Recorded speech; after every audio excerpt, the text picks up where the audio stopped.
திருச்செந்தூர் சுப்பிரமணிய சாமி கோவிலை பத்தி பார்க்க போறோம். 15வது நூற்றாண்டுல போர்ச்சுகீஸ் மாலுமியான வாஸ்கோட காமா கேரளால நுழைஞ்சதுல இருந்து யூரோப்பியன்ஸ் எல்லாரும் வியாபார விஷயமா வந்துட்டு போயிட்டு இருந்தாங்க. இந்த வியாபாரத்தினால அவங்களுக்குள்ளே பெரிய போட்டிகள் ஏற்படுது. சும்மா இருந்த நம்ம நிலத்தை பிரெஞ்சு, டச், பிரிட்டிஷ் இவங்க எல்லாரும் ஆக்கிரமிச்சாங்க.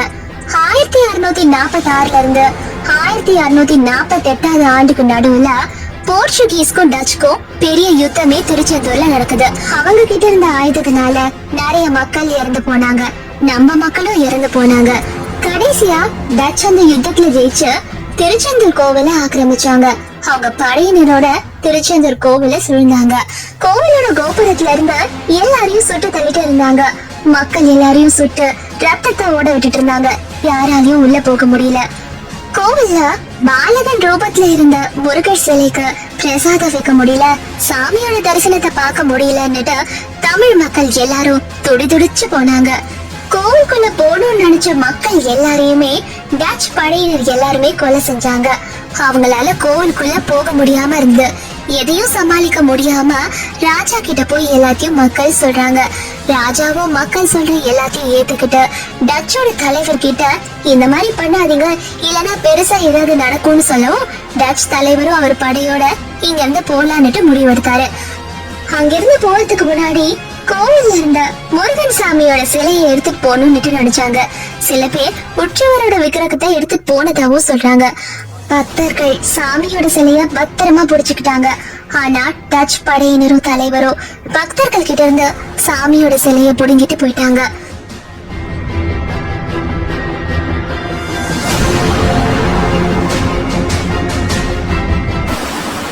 டச் தலைவரும் அவரோட படையினரும் முருகனோட சிலைய அவங்க கூட எடுத்துக்கிட்டு கப்பல்ல போயிட்டு இருந்தாங்க.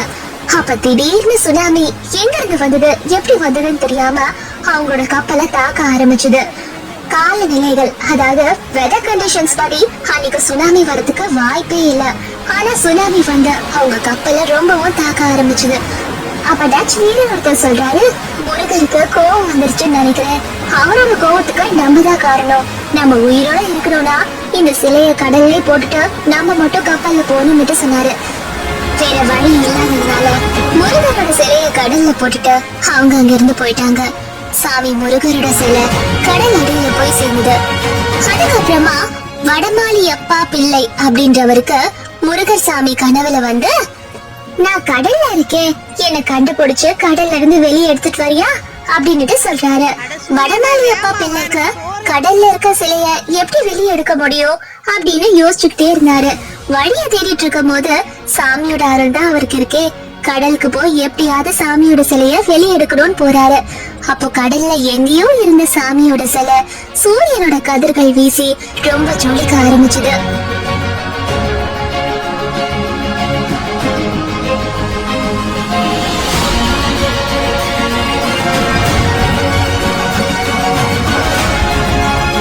தன்னோட உயிரை பணைய வச்சு வடமாளியப்பா பிள்ளை சாமியோட விக்கிரகத்தை கடல்ல இருந்து எடுத்தாரு. விக்கிரகமும் நான் உன் கூட வரேன்னு ரொம்ப சுலபமா அவரோட வந்துட்டு இருந்தாரு. இந்த சம்பவம் நடைபெற்றது 1653ல. இந்த வரலாற கோவில்ல சிற்ப வடிவத்துல குறிப்பிட்டிருப்பாங்க. அதுக்கப்புறமா வடமாளியப்பா பிள்ளை சாமியோட விக்கிரகத்தை திருச்செந்தூருக்கு எடுத்துட்டு போனாரு. அன்னில இருந்து நித்திய பூஜைகள் நடைபெற்றது. 2004வது ஆண்டுல தமிழ்நாட்டுல சுனாமி வந்த போது 8000 பேர் இறந்து போனாங்க. நிறைய பில்டிங்ஸ் எல்லாமே அழிஞ்சு போச்சு. ஆனா கடலுக்கு பக்கத்துல இருக்க திருச்செந்தூர் கோவிலுக்கு மட்டும் எதுவும் ஆகல. ஓம் தத்புருஷாய வித்மஹே மகாசேனாய தீமஹி தன்னோ சண்முக பிரசோதயாத். ஃப்ரெண்ட்ஸ், இது முருகனோட காயத்ரி மந்திரம். இத 108 தடவை சொன்னா ரொம்ப நல்லதுன்னு சொல்லுவாங்க. ஃப்ரெண்ட்ஸ், இந்த வீடியோவை மறக்காம உங்களுக்கு தெரிஞ்சவங்க எல்லாருக்கும் ஷேர் பண்ணுங்க. நன்றி, வணக்கம்.